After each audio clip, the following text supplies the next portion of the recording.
მოგესალმებით, ეს პოდკასტია, სადაც საუბრობთ ადამიანურ და ბიზნეს გამოწვევებზე და რა თქმა უნდა, გამოსავლის ინსტრუმენტებზე.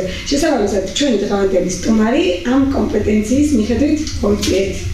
თამნა მამადაშვილი, ორგანიზაციული განვითარების კონსულტანტი, პიროვნული განვითარების მენტორი, სისტემური განლაგების ფასილიტატორი, კოუჩი და ტრენერი 10 წლიანი გამოცდილებით. მოგესალმებით, თამნა. მოგესალმებით, დიდი მადლობა პირველ რიგში მოწვევისთვის.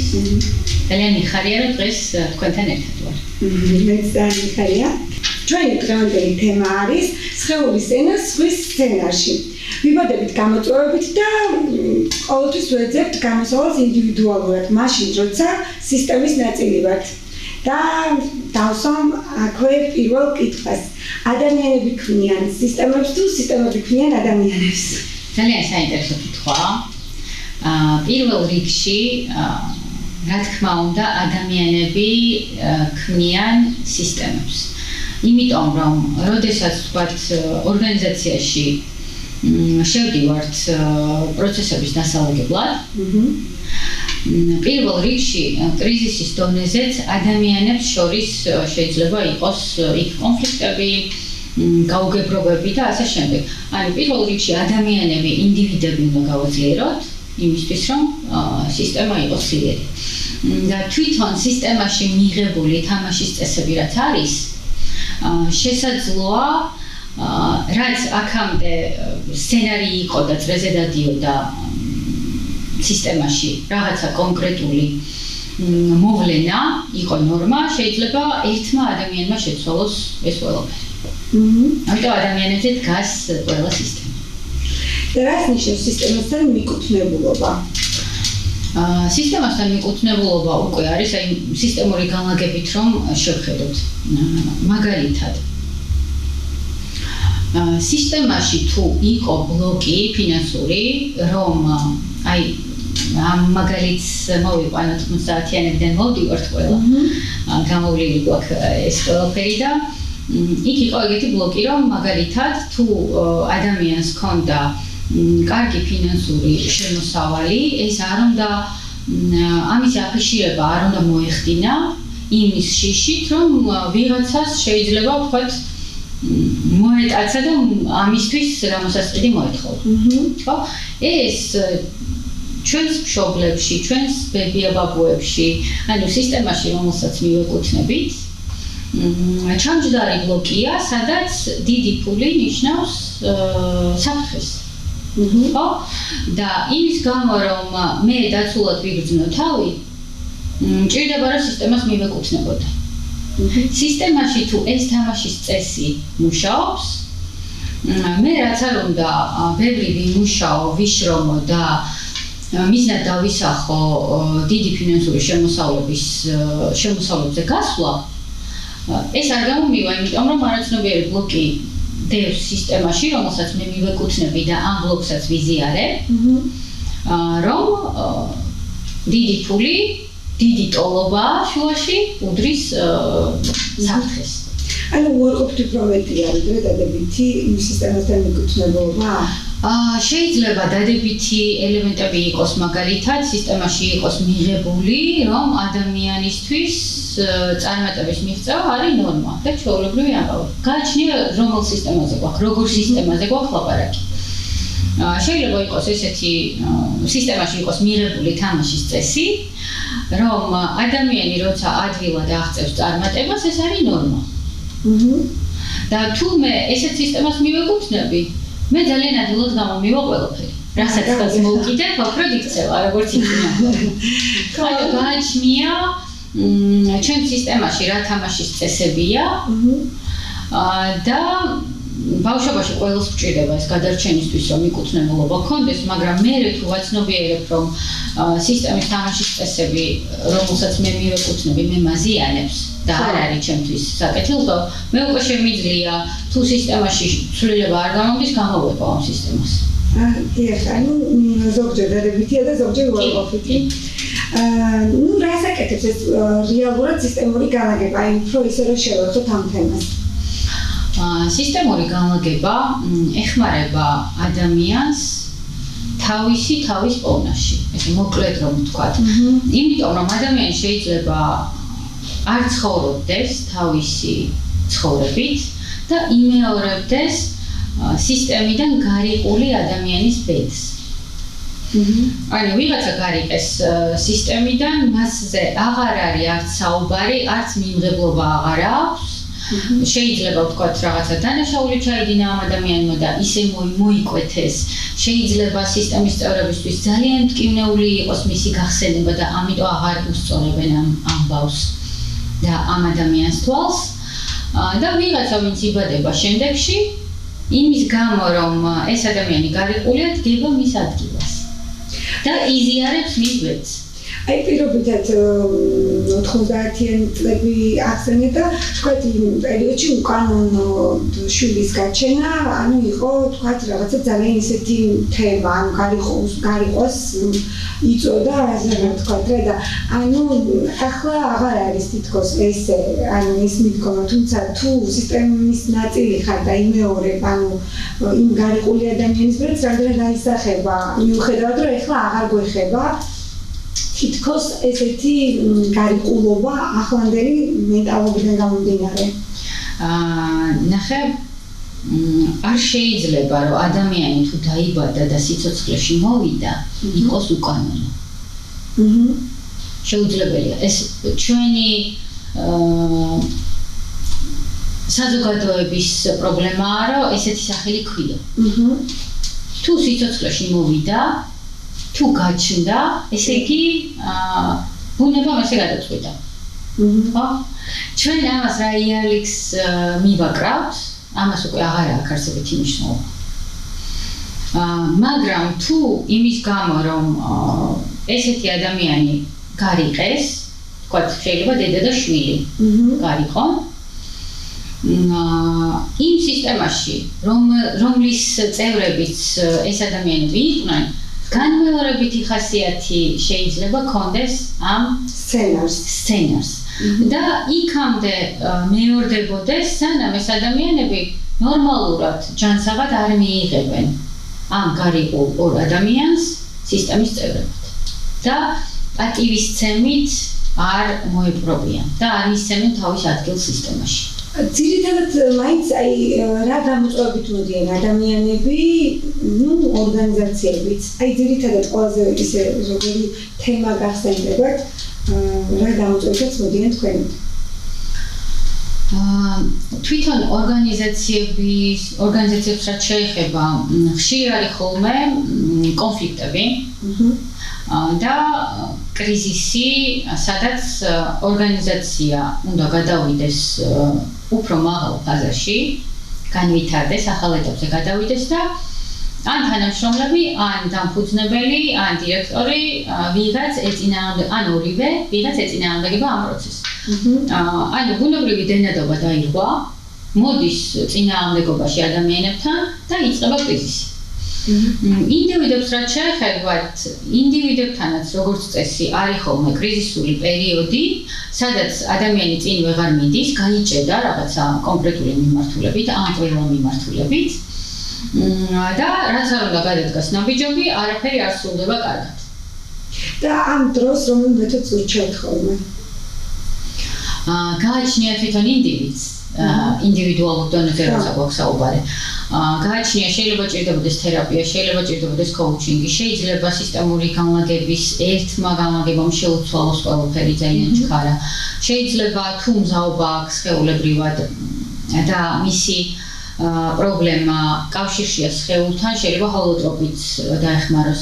ანუ ბევრი დღეს იმდენი ახალი მიმართულება არის შემოსული, ახალი ტექნიკა, ახალი მეთოდი, რომ ადამიანს აქვს დიდი არჩევანი.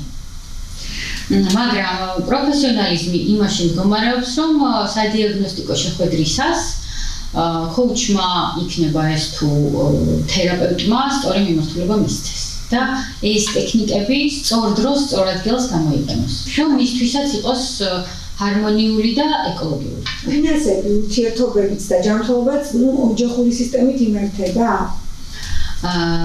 დიდწილად კი, იმიტომ რომ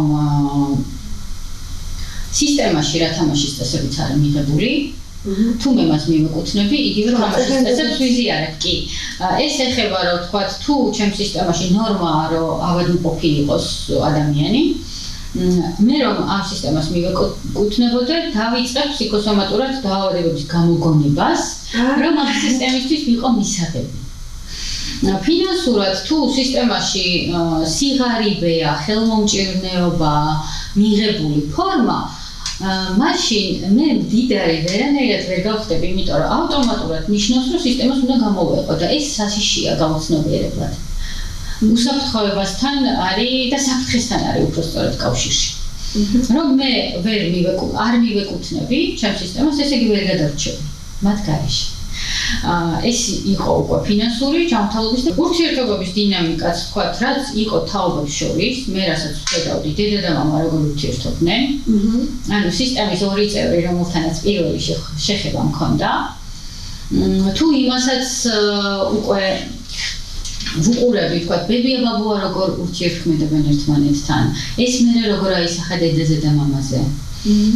იგივე თამაშის წესები ხდება ჩემთვის ნორმა. და შესაბამისად იგივენაირად ვირჩევ პარტნიორს, იგივენაირად ვექცევი შვილებს, იგივენაირად ვექცევი საკუთარ თავს, როგორც მეკცევდნენ და ეს მიდის ესე წრეზე. თუ მე არ მოვიდა, მე არის შეცდომა. ანუ რამდენი პროცენტი ვართ ჩვენი თავი და რამდენი პროცენტი ვართ სისტემის ნაწილი? ძალიან ცოტა პროცენტი ვართ ჩვენი თავი, იმიტომ რომ აი როგორც ხახს აქვს ეს რაღაცა შრეები, ნელ-ნელა ვახდენთ ამის ჩამოშლას. და უფრო ვუახლოვდებით საკუთარ თავს. სხვა მხრივ, ბავშვობიდან მოდის ის, რომ თამაშის წესები რაც არის, იმას მივყვები. მე რომ ჩემი გრძნობები ვიგრძნო, ვერ გადავრჩები. იმიტომ რომ ვიღაცა მეუბნება, რომ შენ უნდა იყო კარგი გოგო, ან კარგი ბიჭი, უნდა იყო ხუთოსანი და არ უნდა შექმნო პრობლემები. შესაბამისად, უნდა ჩაახშო შენი ბრაზი, რაც უფრო კომფორტული იქნები სხვებისთვის, მით უფრო მისაღები იქნები და ასე ვთქვათ, ბავშვობიდან ვეჩვევით, რომ საკუთარი თავი ჩავახშოთ და საკუთარ საჭიროებებზე ადვილად ვთქვათ უარი. მაგრამ როცა ვიზრდებით, ეს ავტომატურად გრძელდება. ჩვენი მშობლების თაობა თითქოს აი ამ პრობლემებს, რასაც ეხლა ვსაუბრობთ, ამ გამოწვევებზე ნაკლები ფოკუსი იყო და ნაკლები დაკვრება, თუმცა დღეისთვის ძალიან ტრენდული გახდა ამ პროგრამების, ენერგიების და სისტემების ენა და აი რამ გამოიწვია, რატო არის დღეს ეს თემა ესეთი ტრენდული? ძალიან საინტერესო კითხვა, დიდი მადლობა პირველ რიგში. ჩვენი მშობლების და ჩვენი ბებია ბაბუების დროს არ იდგა ამისი საჭიროება. ხო? თუ პირდაპირ ჩვენ მშობლებს შევხედავთ, იქ უკვე ისეთი წლები გვაქვს გამოვლილი საქართველოში განსაკუთრებით, სადაც იყო გადარჩენაზე ლაპარაკი. თუ მასლოუს პირამიდას მივყვებით, საბაზისო თემები იყო მოსაყვარებელი. ხო, ეს მაღალ განვითარებაზე აქ ლაპარაკიც არ იყო. და ესეთმა დრომ, ესეთმა თაობებმა შექმნეს დღევანდელი დღე, ხო? სადაც ბავშვები, მილენიალები, ასე ვთქვათ, როცა ხედავდნენ, რომ ესეთი სიტუაცია იყო, იმათ უკვე თავისი შვილებისთვის შექმნეს უფრო სხვანაირი დრო. და ეხლა უკვე ამაზე წავიდა მუშაობა, დედამიწაც უფრო სხვანაირი ენერგიებში გადავიდა, თითქოს მეტი მოთხოვნა გაჩნდა ადამიანებში, რომ საკუთარ თავს მოусმინონ.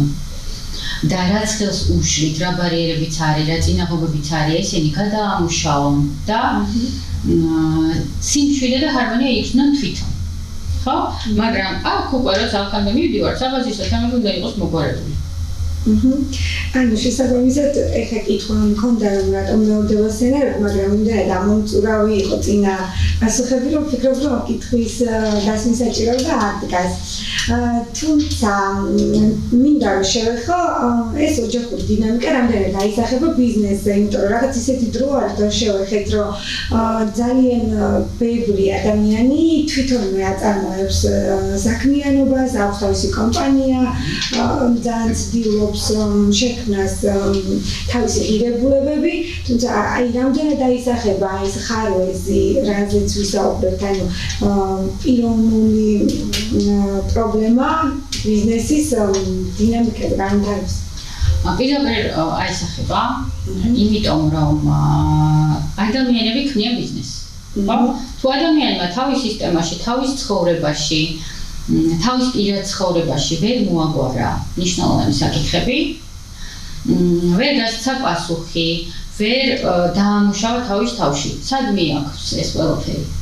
მიდის და სამსახურში, როგორც თანამშრომელი, ან როგორც ბიზნესის მფლობელი, იგივე სცენარს ათამაშებს. ანუ შეაქვს იგივე განლაგება და შესაძლოა, რომ ერთი თანამშრომლისგან დედა გააკეთოს, ასე ვთქვათ, მეორე თანამშრომლისგან მამა, ან ვინც სჭირდება იმ როლებში შევიდნენ ეს ადამიანები.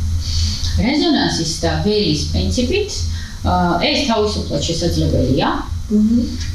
და ის რაც პირველ წყაროსთან, ანუ ოჯახში ვერ მოაგვარა, შესაძლოა რომ სამსახურში დაიწყოს ამისი იგივე თემატიკის პრობლემები და ამისი მოგვარება დაიწყოს იქ.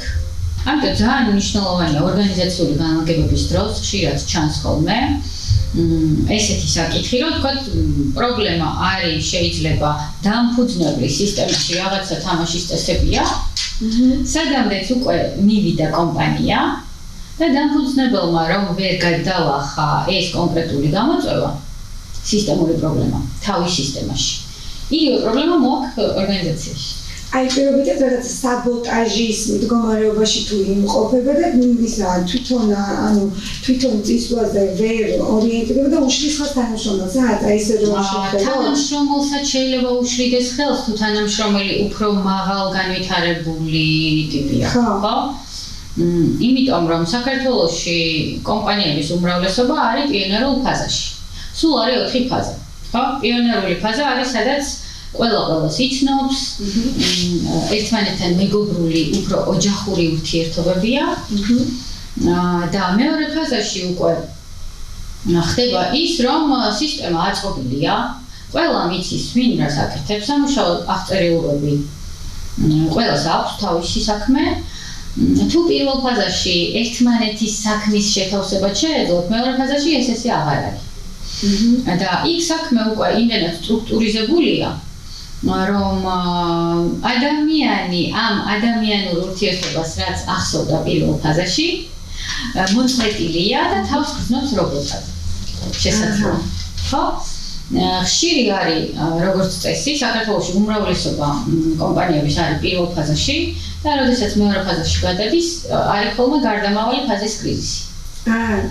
სადაც ძალიან ჭირს და თვითონ პიონერი, ანუ დამფუძნებელი, ან დამფუძნებლები უშლიან ხელს, რომ გადავიდეს, იმიტომ რომ კონტროლს ვერ უშვებენ. აქამდე თუ მათი კონტროლის ქვეშ იყო ყველაფერი. მე უჭირთ უკვე დელეგირება. ხო? შეიძლება მათ არ უჭირთ დელეგირება და ეს პრობლემა არ არის, მაგრამ თანამშრომლები ეწინააღმდეგებოდნენ ამ ახალ ეტაპზე გადასვლას იმის გამო, რომ იქამდე სამსახურში მოსვლა უხაროდა, იმიტომ რომ ძირითადი დიდწილად იყვნენ მისი მეგობრები და მეორე ფაზაში უკვე ეს საზღვრები ძალიან გამიჯნულია. და სამსახურში მხოლოდ და მხოლოდ იმიტომ მიდის, რომ თქვათ თვითმფრინავს ქონდეს ხელფასი, შეიძლება. ესეთი ემოციური კავშირები აღარ არის. იმიტომ რომ მაგ ეტაპზე უკვე ესეთი ღრმა ემოციური კავშირები ხელს უშლის. მეორეა, რომ სანამ უკვე მესამე ფაზაში გადავა, იქაც დგება გარდამავალი ფაზის კრიზისი, სადაც ადამიანი გამოფიტულად გრძნობს თავს და გონია, რომ არაფერს აზრი აღარ აქვს, მიდის დეპრესიაში. თავს რობოტად გრძნობს, თითქოს სამსახურში რომ მოდის, გული უნდა ამოიგლიჯოს და დატოვოს ჩანთაში და იყოს კომპიუტერით. ამ დროსაც რაღაც დეპრესიული ფონი იქნება ხოლმე და მესამე ფაზაში უკვე შემოდის ძალიან დიდი რაოდენობით, coaching-ი, team building-ები, ტრენინგები, ადამიანებთან ლაპარაკი, მათთან აი ამაზე, მათ კარგად ყოფნაზე ზრუნვა და ასე შემდეგ.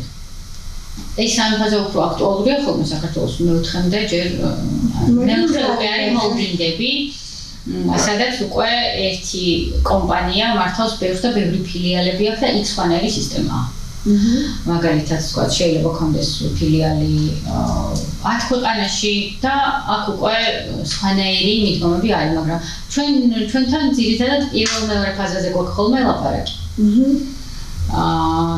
და ხო, აი ამ დროს კრიზისი როცა დგება, შედის კონსულტანტი და პროცესებს ულაგებს ისე რომ კომპანია არ გაკოდეს ეს-ერთი და საერთოდ არ გავიდეს, იმიტომ რომ ხშირად ხდება ესეც, ვერ გადადის ახალ ეტაპზე და ძველი წესები აღარ მუშაობს.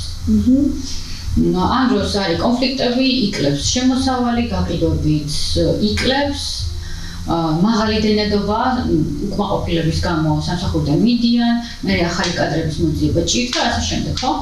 კონსულტანტი ამ პროცესში ეხმარება, რომ სისტემური ცვლილებებიდან გამომდინარე, სისტემური ცვლილებები ისე დანერგოს, რომ ნაბიჯ კომპანიის დამფუძნებლებიდან დაწყებული თანამშრომლებთან ერთად გადავიდეს რბილად და ჰარმონიულად ახალ ეტაპზე. და გააგრძელოს, იმიტომ რომ შეიძლება 10 წელი პირველ ფაზაში ისე იმუშაოს, რომ არ ქონდეს იმის საჭიროება, რომ მეორე ფაზაში გადავიდეს. და ესეც ოკეია, იმ კომპანიის სტილისთვის და იმ სერვისისთვის ან პროდუქტისთვის, რასაც აწვდის აზარს, შესაძლოა რომ ეს ნორმალური იყოს. მაგრამ თუ გაიჭედა პროცესები, მაშინ უკვე ძველებურად აღარ მუშაობს ხოლმე არაფერი და ახლებური მიდგომების ადამიანებს ეშინიათ, იმიტომ რომ ჯერ არ იციან რა იქნება. თუმცა აი როცა გონია რომ მაინც რაღაცნაირად ყველაფერი დალაგდა და ყველაფერი რიგზეა, ამ დროს მაინც ხდება ნგრევა, ანუ ყველაფერი იშლება და აი ეგ რა პროცესი არის. ადამიანებს ხშირად ახასიათებთ, რომ ეს რაღაცა ილუზორული არის ხოლმე, მე მინდა რომ ყველაფერი იყოს დალაგებული და ყველაფერი იყოს ჰარმონიულად და კარგად და შეიძლება თავს ვიტყუებდე. ანუ კარგი როცა ინგრევა სისტემა გამოდის რომ თავშივე არ იყო ყველაფერი კარგად, უბრალოდ ილუზია იყო. შეიძლება თავშივე იყო კარგად, მაგრამ ახალი თამაშის წესები შემოვიდა, განვითარდა, ეხლა კომპანიის დონეზე რო შევხედოთ, თუ მე თავიდან 5 დასაქმებული მყავდა. იგივე თამაშის წესები ვერ მექნება, როცა ეხლა 30 მყავს. ან 500. ხო? და მე თუ ამ მენეჯმენტი ისევ ისეთივე მაქვს 5-თან როგორც ვოპერირებდი, 500-თანაც იგივენაირად ვმოქმედებს. ვერ იმუშავებს ეს, ხო? და შესაბამისად გამოიწვევს კრიზისს. და მე თუ როგორც ინდივიდს არ მინდა ცვლილება, იმიტომ რომ ამ 5-თან როგორც ვიყავი, მიჩეული ვარ ამას და უკვე ჩემ ლიმიტებზე დგას, ხო?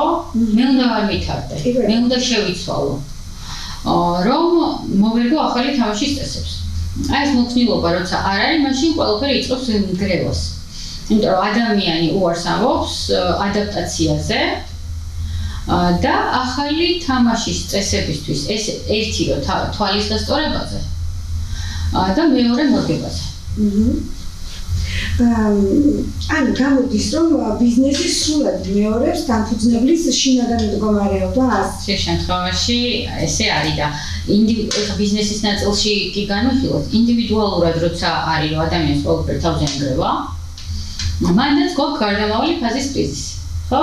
ახალ ეტაპზე უნდა გადავიდეს, ცხოვრება სამყარო ველი რაც გინდათ დაარქვით, ითხოვს მისგან ახალ თამაშის წესებს, განსხვავებულ მოქმედებას, განსხვავებული ხასიათის შტრიხებს, რაც აქამდე არ ქონდა, ან პოტენციალში ქონდა და არ ავლენდა, ამის წინაპლანზე წამოწევას. და ეს ადამიანი ეწინააღმდეგება პროცესს.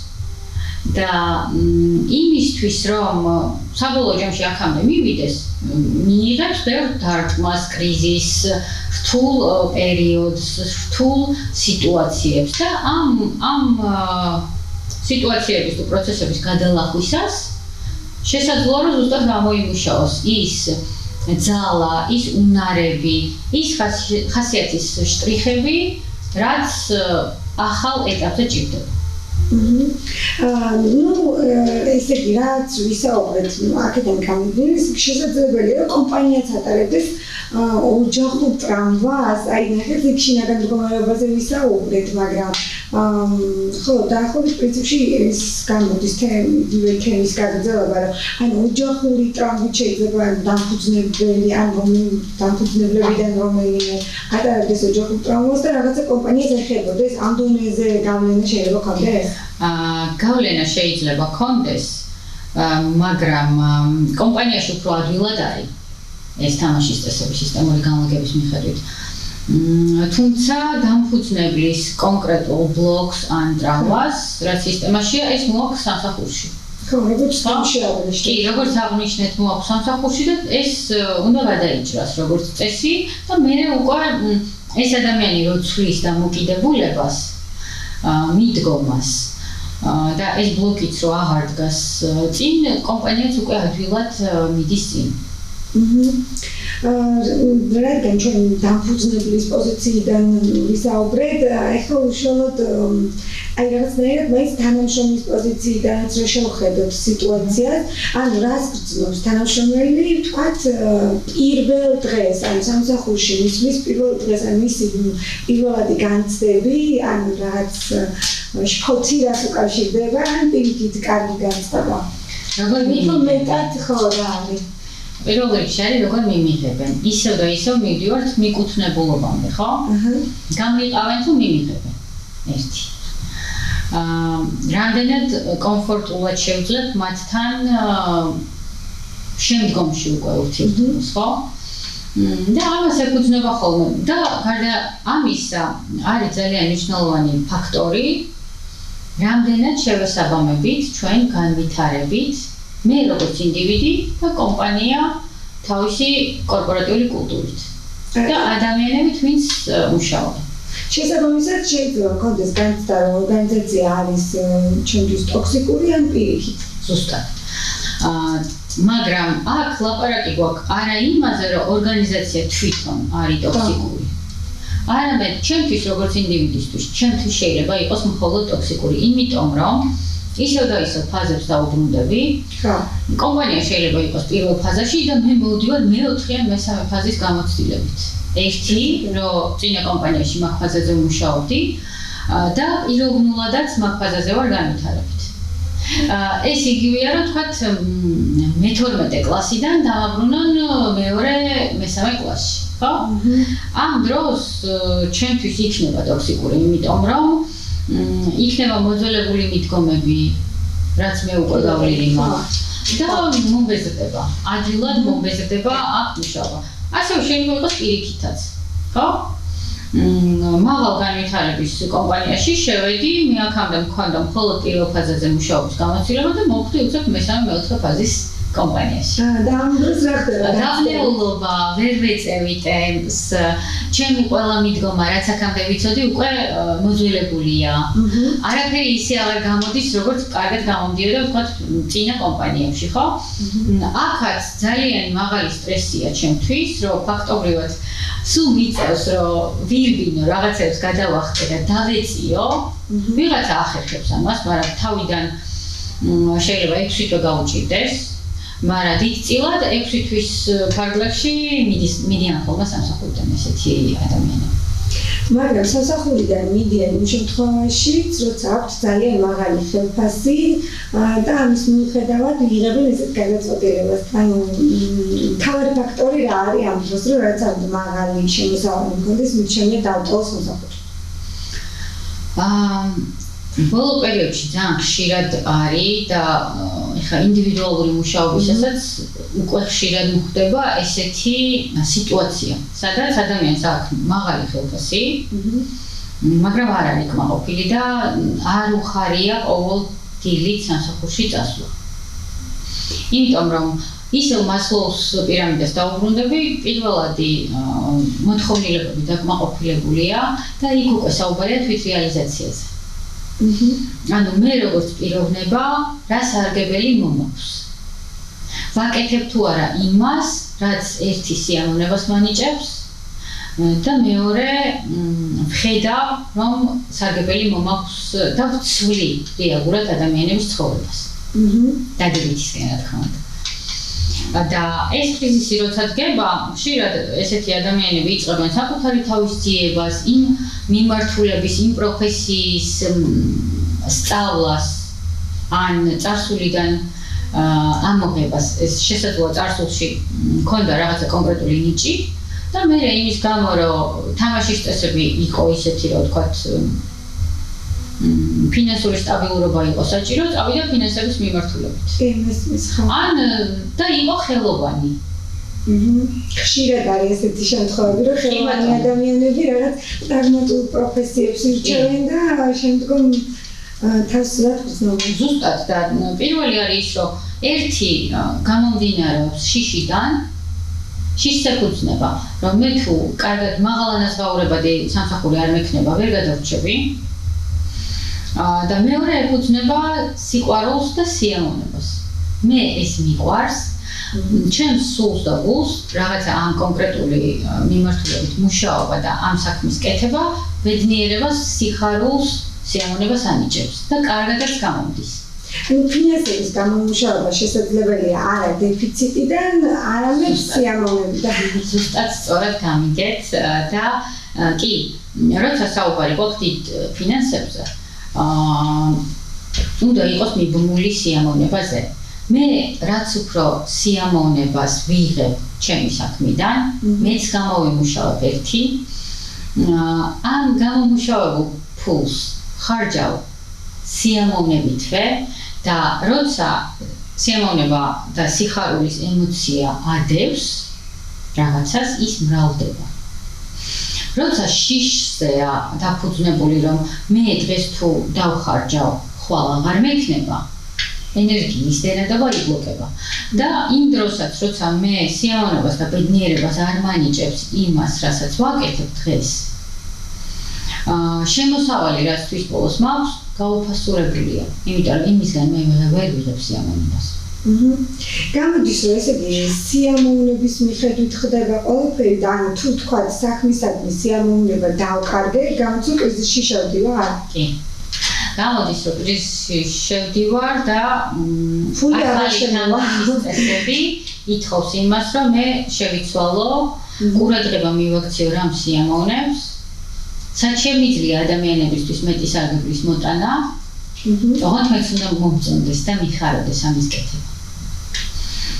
და მაშინ ვიწყებ ან ამ მიმართულებით განვითარებას, ან სწავლას, ნაბიჯების გადადგმას ამ მიმართულებით და ნელ-ნელა შეცვლას. იმიტომ რომ როგორც წესი ესე უცებ ხისტად შეცვლა ძალიან ძნელია ხოლმე. ნიშნავს, რომ ეგრევე დაანგრიო ხაზი გადაუსვა წარსულის გამოცდილებას. თუ ვთქვათ 20 წელი ფინანსებში მუშაობდი და უცებ დავანებე თავი, ხო? როგორც წესი ადამიანების გონება ესე მუშაობს, რომ უსაფრთხოება გჭირდება. და სანამ ამ უსაფრთხოების გამო დიდხანს ვჭერდებით ხოლმე ისეთი მიმართულებებით, რაც შეიძლება უკვე აღარ გვაინტერესებს და აღარ გვანიჭებს სიამოვნებას. ანუ რისკი ცვლილებები, რისკის ტოლფასი კი არის, მაგრამ ხშირ შემთხვევაში შეიძლება იყოს სასარგებლო. ახალ ეტაპზე გადასასვლელი, ასე ვთქვათ, საფეხური. სადაც თუ არ შემეშინდება,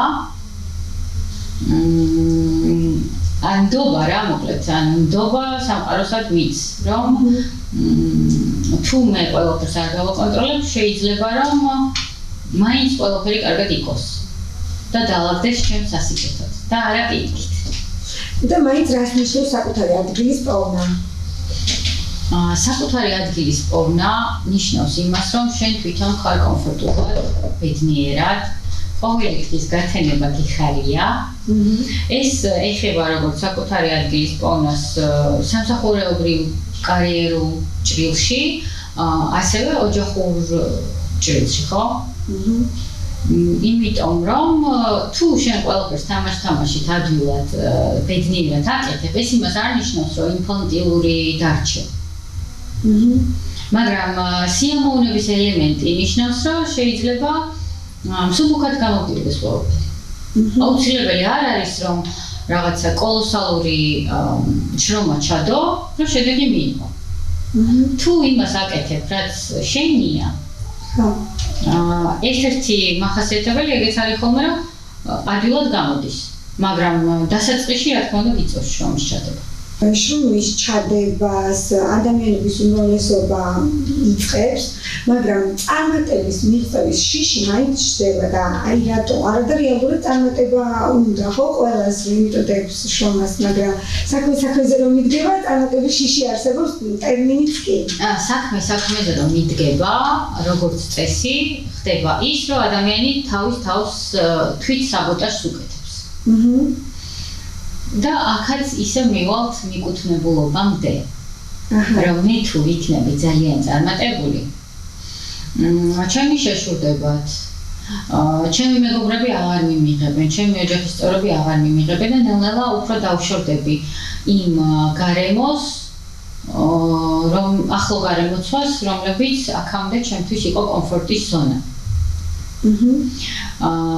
და ეს ადამიანები შეეცდებიან, რომ უკან დამხაჩონ, ისე უკან დამაბრუნონ, სადაც ვიყავი.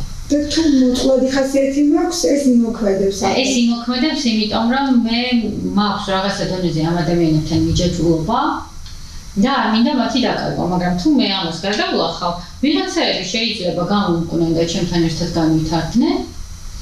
მაგრამ ვიღაცები წავლენ და ახალი ადამიანები მოვლენ, ანუ სივრცე გათავისუფლდება სიახლეებისთვის, როგორც ადამიანური ურთიერთობების დონეზე, ისე საქმიანი და პროექტების კუთხით. თუმცა წარმატების გზაზე ხანდახან ვხვდებით, რომ რაღაც ისე არ მუშაობს, ანუ რაღაც აღარ გვემსახურება. აი როგორ მივხვდეთ, რომ რაღაც აღარ გვემსახურება და რაღაცნაირად შეფერხება დროულად ვიგრძნოთ, ანუ თუტრაზე დავდივართ და ვერ გავდივართ იმ შედეგზე, რაც გვინდა. ან დაკარგულად ვცნობ თავს და არ ვიცი რა მინდა. ესეც ერთ-ერთი ინდიკატორია ხოლმე. როცა ნათელი არ არის, აით მივდივარ, ან ნათელია, მაგრამ ვერ მივდივარ. და წრეზე დავდივარ და ერთნაირად არ გამოდის რაღაცები. ყველა ნაბიჯზე ფერხდება. ეს არის პირდაპირ ინდიკატორი იმისა, რომ რაღაცები უნდა შევცვალო. ან მიმართულება უნდა შევცვალო, ან ჩემი მიდგომა უნდა შევცვალო, ან პროფესია უნდა შევცვალო. ყოველ შემთხვევაში ცვლილებაზე მიგვითითებს. სხვის სცენარში ცხოვრობთ ძირითად შემთხვევაში, მაგრამ ინდიკატორად ზუსტად განაცემის თემადაც ეს შევარჩიეთ, რომ სხეული არის გარკვეული ინდიკატორი და ანუ როგორ ველაპარაკებ ასეთ დროს სხეული, ანუ როგორ დავარქვათ სხეულის ენა ამ ინდიკატორს, როგორი ფორმით ხდება მოკლედ მინიშნებები? ძალიან კარგი კითხვა. სხეული დიდწილად ადამიანების უმრავლესობას აქვს გათიშული. იმიტომ რომ მორგების მექანიზმებიდან გამომდინარე, ისევ გადარჩენამდე მივალთ, რომ გადარჩენილიყავით ჩემი საკუთარი სხეული და გრძნობები უნდა ჩამეხშო და მოვრგებოდი იმ ოჯახში, სადაც ცხოვრობდი, იმ თამაშის წესებს, ან იმ სოციუმში, ან სკოლაში, ბაღში და ასე შემდეგ. ეს მე გრძელდება, რომ სხეული გათიშული გვაქვს, მაგრამ როდესაც მე აღარ მსიამოვნებს და სტრესული გარემოა ჩემთვის სამსახურში, ან სტრესული გარემოა ოჯახში, ხო? სხეული როგორ მეკონტაქტება? ძირითადი მესიჯები არის ხოლმე, რომ დაავადებების სახით. როგორც წესი, თავის ტკივილი, გულსის ძარღვთა დაავადებები, სხვადასხვა სახის კანის დაავადებები, როცა ადამიანს არ უნდა რომ ვინმე შეეხოს. კანის დაავადებები იწვევს ხოლმე წინაპრამდე წამოწევას. სხვადასხვა ფსიქოსომატური დაავადებებით გვეკონტაქტება ჩვენი სხეული, რომ რაღაც უნდა შეცვალო. ანუ ჯანმრთელობის გაუარესების დროს უნდა დავფიქრდეთ იმაზე, რომ სხვის სცენარში ხوار ცხოვრობ. კრიზისის ნაწილია კი. ჯანმრთელობის გაუარესებაც კრიზისის ნაწილია და აი მინიშნება, რომ რაღაცას არ ვაკეთებ სწორად. და რაღაც მნიშვნელოვანი მიმართულებებით არ ვითვალისწინებ საკუთარ საჭიროებებს. ანუ მაქსიმალურად ვერგები ვიღაცას, ან ვიღაცებს, ან ყველას, შემთხვევაში ესეც არის ხოლმე. და ჩემი სხეული მაძლევს ამაზე იმპულსს. პარალელურად განვიცდი ბრას, რომელსაც ვახშობ და მთელი ჩემი ენერგია მიდის ამ ბრაზის ჩახშობაზე და დღის განმავლობაში ვიღებ უამრავ ყავას, იმიტომ რომ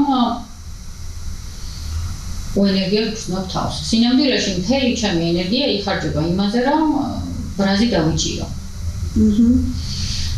და ეს დიდ გრძელვადიანი დროით როცა ხდება, სხეული იმუნიტეტი ქვეითდება, უკვე სხვადასხვა დონის დაავადებებამდე მივყავართ იმას, რომ დაგროვილი ადრენალინი არ გამოთავისუფლდა. ამ მიმართულებით ყველაზე ისეთი რეკომენდაცია არის ხოლმე, რომ ადამიანმა ყოველდღიურად ივარჯიშოს რაიმე სახით. სირბილი ბოქსი, სხვადასხვა სახის, სადაც კუნთები სწრაფად იმოძრავებენ და ამ ადრენალინს, რომელიც წლების, თვეების ან კვირების განმავლობაში დაგროვდა, გამოათავისუფლებს. და როდიდან აღარ ცხოვრობთ ამ სხვისი სცენარით? როცა ადამიანი იღებს გადაწყვეტილებას, რომ იცხოვროს თავისი ბედნიერებისთვის, თავისი კომფორტისთვის, თავისი რეალიზებისთვის, ეს იმას არ ნიშნავს, რომ სხვებთან აუცილებლად საომარ მდგომარეობაში უნდა იყოს. შეუძლია რომ სხვებთანაც იცხოვროს ჰარმონიულად, მაგრამ დაიცვას თავისი საზღვრები. დასასრულისკენ რომ წავიყვანოთ, ადამიანის უმრავლესობა ამ ჩიხის პერიოდს გავდივართ და გვიწევს ეს ახალ რეალობაზე გადასვლა. და ეს რაღაცა დროის აჩქარების ნაწილში, თუ რა ვიცი, რო შევხედოთ უფრო ისე პლანეტების დონეზე, ამასაც რო შევხედოთ, ანუ დროის აჩქარება რამდენად კავშირშია ამ ჩიხთან. ან რაშიც ადამიანები ძირითადად ეხა თითქოს ყველა ერთად ვართ შესულები. არა მარტო ადამიანები, როგორც ადამიანები, ისე კომპანიები, ისე ქვეყნები, ყველა დონეზე თითქოს კრიზისი დადგა. იმიტომ რომ ძველი რაც მუშაობდა 10 წლეულების და 100 წლეულების განმავლობაში აღარ მუშაობს უბრალოდ. გარკვეული ციკლი დამთავრდა. რაღაცა ერთი ციკლი დასრულდა. ნელ-ნელა ინგრევა ძველი. და ეს იწვევს პანიკას, რომ ახალი ჯერ არ ჩანს. და ეხლა გავდივართ გარდამავალ პერიოდს, სადაც ძველი დაინგრა, ამ ნანგრევებს ვხედავთ, ანუ ნგრევის პროცესია, ახალი ჯერ არ არის აშენებული და ადამიანი დაბნეულად უყურებს თვითონ რა ქნას არ იცის. ხო? ამიტომ გარდამავალი პერიოდია ეხლა, სადაც აუცილებლად კარგად გავუვლით ყველაფერს. როგორც ინდივიდუალურ ისე კომპანიების ისე ქვეყნების დონეზე. იმიტომ რომ ეს ახალი პერიოდი, როგორც პლანეტარულად, ისე ყველანაირი მიმართულებით, ხო? გვაძლევს ახალ იმპულსს ცვლილებისას. კარგი არის ესე. რა თქმა უნდა, პოზიტიური. პოზიტიური აუცილებლად, იმიტომ რომ ყველა კრიზისის ბოლოს დგას რაღაცა ახალ ეტაპზე გადასვლა, ახალ მასშტაბზე გადასვლა. და ცხოვრების თავიდან ბოლომდე შეცვლა. და კრიზისი გრძელდება ან ფატალურად სრულდება ხოლმე, როცა ადამიანი ან ადამიანთა ჯგუფი ამას ეწინააღმდეგება. ხო? შესაბამისად, რაც უფრო შევინარჩუნოთ მოქნილობას და მოусმენთ საკუთარ საჭიროებებს, საკუთარ სხეულს, საკუთარ გულს, მით უფრო მარტივად გადავახავთ ამ არსებულ კრიზისს. და მაინც ისე რომ დავასრულოთ ამ ნოტაზე, რა არის ის ერთი რამ, რაც ადამიანს შეუძლია დღეს გააკეთოს საკუთარი თავისთვის? პირველ რიგში იქნებოდა ის, რომ სიმშვიდეში დარჩეს საკუთარ თავთან, ყველანაირი ტელეფონის, კომპიუტერის, ყველაფრის გარეშე და დაუსვას კითხვა. მე რა მინდა დღეს? მე რა გამახარებს? ანუ აწმყოს გაუსწოროს თვალი? კი, დღეს აქ და ახლა მე რა გამახარებს. და ის ერთი რაღაცა, რაც გაახარებს, დღეს მე გააკეთოს. ძალიან კარგი.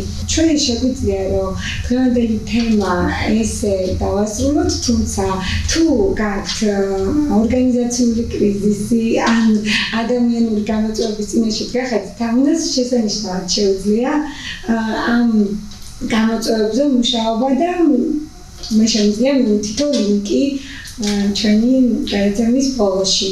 დიდი მადლობა. მადლობა მოწვევისთვის. საინტერესო შეკითხვებისთვის. ძალიან პროცესში ჩემთვისაც ძალიან საინტერესო იყო თქვენთან აი ამ მიმართულებების ფაქტობრივად თავიდან გავლა და ანალიზი თუ რომ ყველაფერი მიზეზშედეგობრივი. დიდი მადლობა. დიდი მადლობა თქვენს. ნახვამდის.